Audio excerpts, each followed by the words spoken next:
I grew up in a small town called Stonebridge Estate. Our three-story house wasn't fancy, but it was home. My parents were both teachers at the local school. They made sure my sister Alyssa and I always had what we needed, even though we didn't have much money. They were amazing at making a teacher's salary stretch, and somehow, they always made it work. Alyssa was my older sister, my best friend, and everything I wasn't. While I loved spending time with books and sketching quietly, Alyssa was full of energy and always lit up every room she walked into. I still remember us as kids, climbing the big oak tree in our backyard and pretending we were explorers or princesses. Life was simpler then, before things started to change as we got older. As we grew up, our differences became clearer. Alyssa was outgoing, talented, and seemed perfect in every way. She wrote poems that made our English teacher cry, acted in every school play, and even found time to shine on the rugby team. Meanwhile, I was quiet and preferred spending my lunch breaks in the library instead of with the crowds in the cafeteria. Our parents never showed favoritism. They were just as proud of Alyssa's big achievements as they were of my good grades and smaller accomplishments. But it was clear that Alyssa was destined for bigger things. When college acceptance letters arrived, it wasn't surprising that Alyssa got into Fresno University, one of the best schools in the state. I'll never forget the day her acceptance letter came. Mom and Dad were overjoyed. "Our baby's going to Fresno," Mom cried, hugging Alyssa tightly. Dad was calling relatives to share the news. Alyssa got into Fresno with a full scholarship, he told everyone. That was when our paths truly started to split. We still loved each other, but life took us in different directions. Alyssa moved to the city to start her new life, while I stayed in our hometown, still living in the house we grew up in, trying to figure out my own path. I never expected that my bond with Alyssa would be tested in a way I couldn't imagine. But one golden ring changed everything, breaking what we had built over the years and making me question everything I thought I knew about family, trust, and forgiveness. Alyssa would call home every week, sharing her success stories and achievements. I'd sit at the kitchen table, watching Mom's face light up with pride as Alyssa talked about her latest accomplishment at Fresno. "Did you hear?" Mom would tell everyone. Alyssa's research paper was published in the university's psychology journal, and she's only a sophomore. Dad would add, and she still has a perfect 5.0 GPA while doing all that extra research. That's our girl. Meanwhile, I spent 3 years after high school working at the local diner, saving money for community college. When I finally started at Stonebridge Estate Community College, my parents smiled and said, "That's nice, dear." It wasn't Fresno, but it was something. Alyssa was on TV again yesterday, Mom said during dinner one night. They interviewed her about her research on childhood development. She looked so professional. "That's great," I muttered, barely touching my food. I worked hard at school, but getting an A++ in Intro to Business didn't seem to matter compared to Alyssa's published papers and TV appearances. My achievements felt small, like a candle next to her spotlight. After I graduated, reality hit hard. Alyssa had already landed a job at Preston Medical Center and was becoming a rising star in their psychology department. Meanwhile, I was handing out resumes to local businesses and not getting any calls back. That's how I ended up working at Aunt Kate's store as an assistant administrator. She gave me the job with that familiar look of pity I was getting used to. "It's just temporary," she said, showing me around, "until you find something better for someone with a degree." Then everything changed with one phone call. Alyssa called one Friday evening, her voice full of excitement. "Mom, Dad, I met someone," she said on speakerphone. "His name is Sam, and he's a lawyer at Blackwell and Associates. His family owns half the buildings downtown." I watched as Mom and Dad exchanged looks of approval. Of course, Alyssa would find someone as successful as she was. "He's taking me to Rome next month," Alyssa added. "His family has an apartment there. Can you believe it?" "That's wonderful, sweetheart," Mom exclaimed, while Dad beamed with pride. I sat there in my old sweatpants, still living in my childhood bedroom and making minimum wage at my aunt's store. The difference between Alyssa and me couldn't have been clearer. Alyssa was a successful psychologist dating a wealthy lawyer, while I was the sister who couldn't seem to get her life on track. "When do we get to meet him?" Mom asked eagerly. Soon, Alyssa said. He's taking me to that new French restaurant this weekend, but maybe next week we can come for dinner. I left the kitchen before they could see the tears in my eyes. It's not that I wasn't happy for Alyssa. I was. But every time she succeeded, it felt like it made my failure stand out even more. Every step forward she took seemed to push me 3 steps back. Holidays became all about Alyssa's exciting life. She'd arrive at our parents' house like a celebrity, full of stories about important clients, big therapy breakthroughs, and glamorous dates with Sam. And then the CEO himself thanked me in front of the entire board, she said over Thanksgiving dinner, while I quietly passed the mashed potatoes. Tell them about the conference in Boston, honey, Mom said proudly. I sat there in my work clothes from the store, still living at home, because minimum wage wasn't enough to afford my own apartment. Even with my aunt's employee discount, I couldn't save enough to move out. Then came the announcement we all saw coming. It was during Christmas dinner, when Alyssa stood up with Sam next to her, both smiling from ear to ear. We're getting married, she squealed, holding out her hand to show off a stunning gold ring with a sparkling diamond. It's been in my family for generations, Sam explained. My great-grandfather gave it to my great-grandmother in 1923. Mom burst into happy tears. Dad opened his best bottle of wine. I smiled, but inside I felt something heavy settle in my stomach. The next few months were all about wedding preparations. Alyssa was always at the house, turning it into a wedding planning zone. Every surface was covered with bridal magazines, color swatches, and guest lists. One Tuesday in early spring, I had a rare day off. I was lying on my bed, reading my old copy of Pride and Prejudice, when I heard Alyssa and Mom talking in the garden below my window. These roses will be perfect for the reception, Alyssa said. We should plant more along the fence. Be careful with your rings, sweetie, Mom said. Those thorns can catch on it. You're right, Alyssa replied. This glove keeps catching on it. I'll just put it here on the bench for now. I went back to reading my book, only half listening to Mom and Alyssa talking about flowers and table decorations. The afternoon sun felt warm through my window, and I was getting to my favorite part of the story when I heard Mom's voice. We should get more fertilizer if we're planting all these roses. Let's go to the garden center. Good idea, Alyssa said. Kayla, we're heading to the store. Be back soon. I mumbled something in response, too caught up in my book to pay much attention. The house felt quiet after they left, except for the sound of birds outside. When they came back, the calm was broken by Alyssa's panicked voice. Mom. The ring, it's gone. I looked up from my book, startled by the commotion. Through my window, I saw Alyssa and Mom searching frantically around the wooden bench, moving gardening tools and flower pots. It was right here, Alyssa said, her voice rising. I put on the bench. Don't worry, honey. We'll find it, Mom said, though she sounded worried too. It has to be here somewhere. They searched every corner of the garden as the sun started to set, but the ring was nowhere to be found. That's when I first noticed the way they looked up at my window, a flicker of suspicion in their eyes. It felt like a chill in the air. With shaky hands, Alyssa called Sam. His voice came through the phone loud and angry. What do you mean you lost it? He yelled.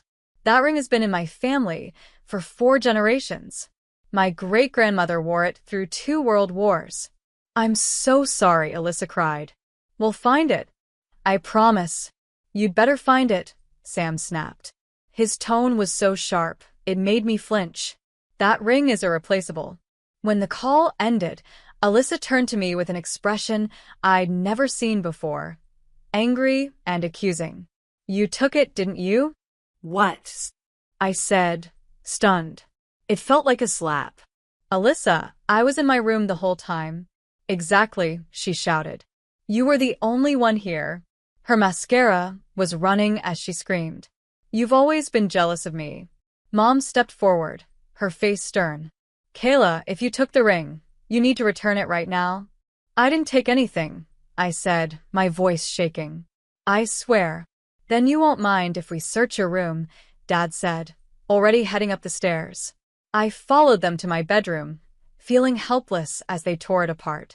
They went through my drawers, emptied my jewelry box, flipped my mattress, and dumped out my purse. My books were scattered all over the floor, clothes were thrown everywhere, and even my private diary was read, page by page. "It has to be here somewhere," Alyssa muttered, tossing my sweaters onto the floor. The search went on for hours, then days, and eventually a week. Each day, the accusations got worse. "Just admit it," Alyssa cornered me in the kitchen one morning. "We all know you took it because you're jealous. You can't stand that I'm getting married while you can't even get a date." "Alyssa, please." "Look at you," she snapped. "You're 28, still living with mom and dad, and working a pathetic job that Aunt Kate gave you out of pity. You're a loser, Kayla, and you couldn't stand to see me happy." Mom stood in the doorway with her arms crossed. "We're going to call the police if you don't return it." "Go ahead," I shouted, finally snapping. "Call them. I have nothing to hide because I didn't take your precious ring." Each word felt like a knife cutting into me. But the worst part wasn't the accusations or the threats. It was the way they looked at me. They truly believed I was guilty, that I had betrayed my sister out of jealousy. Word spread quickly in our small town. Within days, everyone had heard my parents' version of the story. At the grocery store, neighbors avoided me. At church, people I'd known my whole life suddenly sat in different pews. I was restocking shelves at Aunt Kate's store when I heard her voice behind me. "Kayla." Her tone made me freeze. "We need to talk." In her small office, she didn't even offer me a seat. "Your mother called me this morning," she said. "Aunt Kate, please." She held up her hand. "I gave you a chance when no one else would, and this is how you repay me? By stealing your sister's engagement ring." "I didn't." "Clean out your locker and turn in your keys," she said coldly. "I won't have a thief working in my store." The walk home felt like a death march. I hoped Mom and Dad would see how much this was ruining my life, that they'd realize I could never do something like this. But when I got home, I found them sitting in the kitchen. "Aunt Kate fired me," I said quietly. My voice was barely a whisper. Mom didn't even look up from her coffee. "Pack your things." "What?" "You heard your mother," Dad said. "We want you out by tomorrow morning." The room started spinning. "You're kicking me out? Where am I supposed to go?" I asked. "Maybe you should have thought about that before stealing from your sister," Mom said, finally looking at me. Her eyes were colder than I'd ever seen them. "You've brought shame to this family, Kayla. I can't even face my friends anymore." "I'm your daughter," I whispered. "No daughter of mine would do what you've done." Her words cut deep, sharp as broken glass. "You have until morning." I stumbled upstairs in a daze, pulling my old gym bag from a closet. How do you pack your entire life into one bag?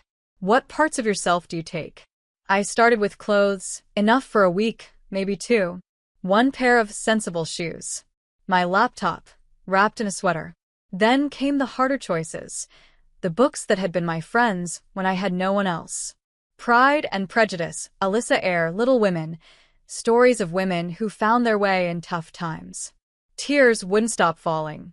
These walls had seen my first steps, heard my first words. This room had been my safe space through every hard moment in my life. Now it was just another place where I wasn't welcome. My phone buzzed with messages from old friends. "I can't believe you'd do this." "How could you?" "Don't contact me again." Sitting on my stripped bed, surrounded by the pieces of my life, I realized there was nothing left for me in Stone Ridge Estate. Every bridge was burned, every door closed. Whatever I was going to become, it wouldn't happen here. I had to leave, not just this house, but this town, these memories, and this life that had turned into a prison of blame and distrust. Somewhere out there, I had to believe, was a place where I could start over. A place where no one knew me as the sister who stole the ring, the daughter who betrayed her family, or the girl who wasn't good enough. At 2 a.m., staring at my phone's contact list, I remembered Elizabeth. We'd been close in college before life pulled us in different directions. My hands shook as I dialed her number, hoping she still used it. "Kayla?" Her voice was groggy. "What's wrong?" The whole story spilled out of me between sobs. When I was done, there was a long silence. "I have a spare room," Elizabeth finally said. "I'm in Seattle now. It's not much, but it's yours if you want it." I checked my bank account. $415.22. Just enough for a one-way bus ticket to Washington and maybe a meal or two. When can you come? Elizabeth asked. Tomorrow, I said. I have to leave tomorrow, I whispered. The bus ride took 3 days. Most of the time, I just stared out the window, watching the familiar places of my life fade into unknown landscapes. My gym bag sat on my lap, holding everything I owned. It felt like a lifeline. Elizabeth was waiting at the station when I arrived, just like she promised. She hugged me right away, and for the first time in weeks, I felt human again. The store where I work is hiring, she said as we drove to her apartment. It's just retail, but it's something. I started the very next day. The store manager looked at my business degree and my desperate eyes and handed me a name tag. You're on register too, he said. I threw myself into the job like it was my lifeline. Every shift, every sale, every minute felt like one step further away from Stonebridge Estate and the mess I'd left behind. When my coworkers complained about long hours, I stayed late. When they groaned about rude customers, I handled them with a smile. 4 months later, I was promoted to floor supervisor. 3 months after that, assistant manager. By 9 months, I was running my own department. You're different from most people we promote, my district manager said during my review. You're hungry. He was right. I was hungry, not just for success, but to prove myself. To prove that I could be more than what my family thought I was. The day I signed the lease on my first apartment, I finally felt free. It was small, just a studio with a tiny kitchen, but it was mine. No one could tell me to leave. No one could go through my things. No one could question my right to be there. That same day, I changed my phone number, deleted all my social media accounts, and erased anything that could lead back to Stonebridge Estate. Elizabeth thought I was being extreme, but she didn't argue. They're still your family, she said once carefully. No, I said, unpacking boxes in my new place. Family believes in you. Family stands by you. They stopped being my family the day they chose not to believe me. At night, lying in my new bed in my new life, I sometimes wondered about them. Was Alyssa married now? Did Mom still garden? Did Dad still read the paper every morning at the kitchen table? But wondering was dangerous. Wondering led to doubting, and doubting pulled me back to that dark place where I questioned everything, even myself. I focused on work, building a new life, and becoming someone who couldn't be ignored or cast aside. Someone who didn't need anyone's approval. Someone strong enough to survive being erased from her own family story. Even though I tried to move forward, there were nights when curiosity got the best of me. On those nights, I'd ask Elizabeth to check Alyssa's social media on her phone. She got married, Elizabeth told me one evening, scrolling through pictures. Big white dress, church wedding. Your parents look happy in the photos. I nodded, pretending it didn't hurt. But it felt like a knife in my chest. A year later, Elizabeth told me she's pregnant. She showed me a photo of Alyssa cradling her belly, Sam's hand resting over hers. She looked radiant. Years passed this way. I built my new life in Seattle while catching glimpses of my old one through Elizabeth's phone. I watched my family's life go on without me. Pictures and posts that never mentioned the daughter who was gone, the sister who was missing. Then one day, everything changed. Elizabeth called me, her voice breathless. Kayla, you need to see this. She sent me a screenshot of Alyssa's latest post. To my sister Kayla, I'm sorry. I was wrong. If anyone knows where she is, please help me find her. I need to make this right. Please share this post. I stared at the words until they blurred. It's probably some kind of trick, I said. I don't think so, Elizabeth said softly. Look at the comments. Your parents are there, too.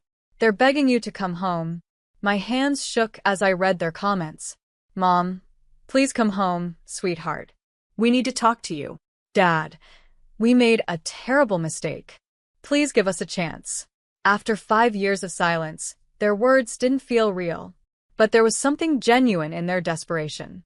I dialed the old house number, half expecting it to be disconnected. Mom answered on the first ring. Hello. Her voice hadn't changed. It's me, I said quietly.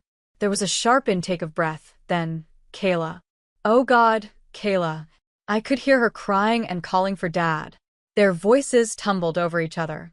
Please come home. We need to see you, they said. There's something you need to know. I can come next weekend, I heard myself say. The drive back to Stonebridge Estate was the longest of my life. Each mile brought back memories I had tried to bury. When I arrived, the town looked exactly the same, as if nothing had changed while I'd been gone. Alyssa's car was in the driveway. My heart pounded as I pulled up. I walked up the familiar path to the front door. They were all waiting in the living room. Mom, Dad, and Alyssa. 5 years had changed them, too. Mom's hair was grayer, Dad's seemed smaller, and Alyssa was holding a sleeping little boy, about 5 years old, on her lap. We found it, Mom said, her voice trembling. The ring. We found it. Dad stepped forward. We were replanting the roses last week, and there it was tangled in the roots. Right where I knocked it off the bench that day, Alyssa finished, tears streaming down her face. The ring fell, and then we covered it with soil while planting. It's been there all this time, growing deeper with the roses. The truth hit us all at once, breaking something inside each of us. The living room filled with raw, uncontrollable sobbing. Mom collapsed into Dad's arms, her whole body shaking. Dad's usual calm finally broke, and tears streamed down his face. Alyssa fell to her knees, crying so hard it woke the sleeping boy in her arms. And me? After 5 years of holding it all in, trying to be strong, trying to survive, I finally let go. The tears came in waves, years of pain and loneliness pouring out in deep, gut-wrenching sobs. I'm so sorry, Kayla, Alyssa choked out between gasps. I was horrible to you, cruel, unforgivable. I let my fear and Sam's anger cloud my judgment. I chose to believe the worst about my own sister. Mom reached for my hand but stopped, unsure. We failed you as parents, she whispered through her tears.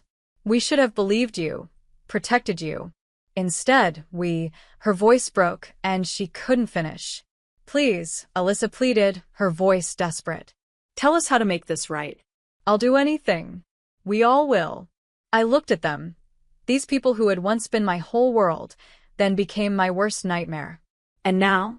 Now, I didn't know what they were. I can't just pretend the last 5 years didn't happen, I said, wiping my eyes. You didn't just accuse me. You condemned me. You turned the whole town against me, threw me out with nothing but a gym bag and nowhere to go. What if? Mom hesitated, then continued. What if we saw someone? A family therapist. Someone who could help us rebuild what we broke. Once a month, Dad added quickly, his voice thick with emotion. As long as it takes. I looked at the little boy on the couch. My nephew, I realized. He had Alyssa's nose and Sam's dark hair. 5 years of his life had passed, and I hadn't been there. I'm not moving back to Stonebridge Estate, I said firmly. I have a life in Seattle now, a good job, and friends who stood by me when no one else would. We understand, Alyssa said. We don't deserve to have you back in our lives. But if you're willing to try, even just a little. It took me 4 months to agree to visit for the first time. Thanksgiving. I brought Elizabeth with me for support. Dinner was awkward, full of careful conversations and topics no one dared to bring up. But it was a start. Dr. Brianna, our family therapist, helps us talk about the hard stuff. In her office, we talk about trust, betrayal, expectations, and how damaging assumptions can be. Sometimes we leave those sessions angry or hurt, with old wounds reopened. But little by little, we're learning how to listen to each other again. Alyssa's son, Liam, is the easiest part. 5-year-old don't hold grudges, or remember the mistakes adults make. To him, I'm just Aunt Kayla, the one who brings him books from Seattle and teaches him to draw. His love is pure and simple, like a bridge connecting who we were to who we might become. The roses still bloom in Mom's garden, even the ones that grew around the ring for 5 years. Sometimes I look at them and think about how truth, like that ring, can get buried under layers of assumptions and blame. But truth, like roses, will eventually find its way to the surface. I'm not the same person who left Stonebridge Estate with nothing but a gym bag and a broken heart. They're not the same people who cast me out. We're all learning that healing, like tending a garden, takes time, patience, and care. Some days are harder than others, but we keep trying.